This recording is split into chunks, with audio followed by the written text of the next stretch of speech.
Thierry Breton, Bruno Le Maire, Dominique de Villepin, Élisabeth Borne, Alexis Collère, Emmanuel Macron. Qu'ont en commun tous ces noms?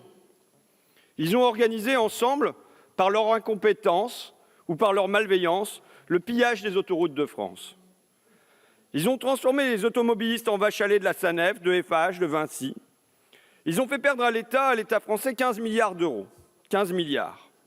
Qu'on imagine le salarié, le cadre, la caissière, qui fait perdre à sa boîte 10 000 euros, 100 000 euros, par mois, juste un beefsteak, même un stylo à papier, même juste un bon d'achat. Cet employé-là est convoqué devant sa direction, a droit à un conseil de discipline, risque le licenciement pour faute. Mais ces gens-là, Breton, Le Maire, Villepin, Borne, Collère, Macron, quand furent-ils sanctionnés pour ce pillage géant? Jamais. Quand furent-ils poussés devant une arène, un tribunal, pour se justifier, s'expliquer? Jamais. Quand a-t-on prélevé sur leur compte en banque des millions pour réparer leurs fautes? Jamais. Au contraire, le plus formidable, le plus extraordinaire, c'est que depuis, ils ont obtenu une promotion. Les uns sont devenus ministres, ou commissaires européens, ou secrétaire général de l'Élysée, ou carrément président. Ils ont dilapidé l'argent public, ils y ont mal veillé, et pourtant, on leur a laissé le carnet de chèques. Il faut revenir rapidement sur l'histoire de ce désastre. C'est de Bercy, du ministère de l'économie, qu'est partie cette idée sublime, comme ironise Jean-Pierre Raffarin, privatiser les autoroutes. Mais des hommes politiques d'alors ont résisté d'abord, et je veux les citer sans hectarisme, pour éviter le tous pourri.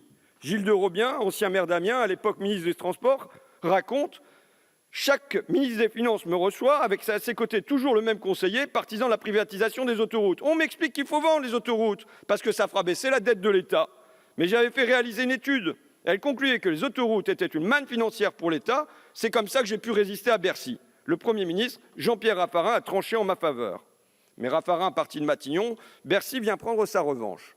Et les autoroutes sont soldées en 2006 à Vinci et compagnie pour 10 milliards d'euros sous le prix. 10 milliards d'euros en moins. Et les dividendes pleuvent sur les actionnaires. C'est la première gabegie venue de la droite, dénoncée par des rapports, contrairement à votre déni, monsieur le ministre, des rapports de la Cour des comptes, des rapports du Sénat, des rapports de l'Assemblée, sur, je cite, la rentabilité exceptionnelle des autoroutes, assimilable, je cite toujours, à une rente.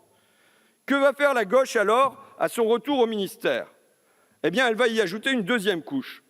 Élisabeth Borne, qui a travaillé chez Eiffage, qui fut directrice des concessions de Eiffage, qui a conservé des amitiés chez Eiffage, Élisabeth Borne va être chargée de renégocier avec le société d'autoroute, dont Eiffage. On imagine que le dialogue ne fut pas trop tendu. Accompagné d'Alexis Collère, il propose un protocole d'accord qui va se révéler à nouveau un désastre pour l'État. Et je veux ici, une fois encore, ne pas jeter tous les dirigeants dans le même sac. Alain Vidali, alors ministre des Transports, refuse de signer. Emmanuel Macron, lui, signe. Cet accord, il en est tellement fier qu'il va tout faire durant 4 ans pour le maintenir secret. Et il faudra une bataille judiciaire, un avis du Conseil d'État, pour que le contenu en soit révélé.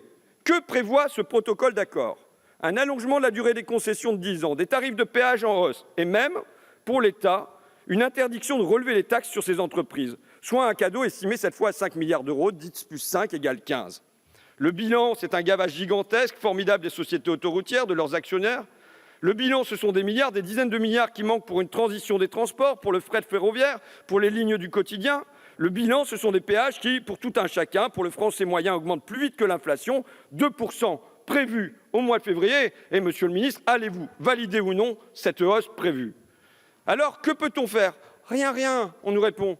Avec ce contrat, l'État s'est lié les mains. Et d'ailleurs, vous nous dites que vous refusez notre solution, mais monsieur le ministre, vous n'avez proposé aucune solution. Et je le vois trop derrière vos airs navrés, on ne peut rien faire, derrière vos faux regrets. Je l'aperçois trop encore votre complicité. On ne peut rien faire, si, nous pouvons encore, nous pouvons toujours, nous pouvons rompre ce contrat, nous pouvons le renégocier, mais vous ne voulez pas. Et même pire, depuis que vous êtes au pouvoir, ce scandale des autoroutes n'a pas servi de leçon. Vous avez poursuivi la grande braderie, vous avez livré aux financiers nos trésors nationaux, la Française des Jeux, les aéroports, Engie, et même, vous permettez désormais que des routes nationales soient privatisées, vous en ouvrez la possibilité, une à une, vous offrez à vos amis les poules aux œufs d'or.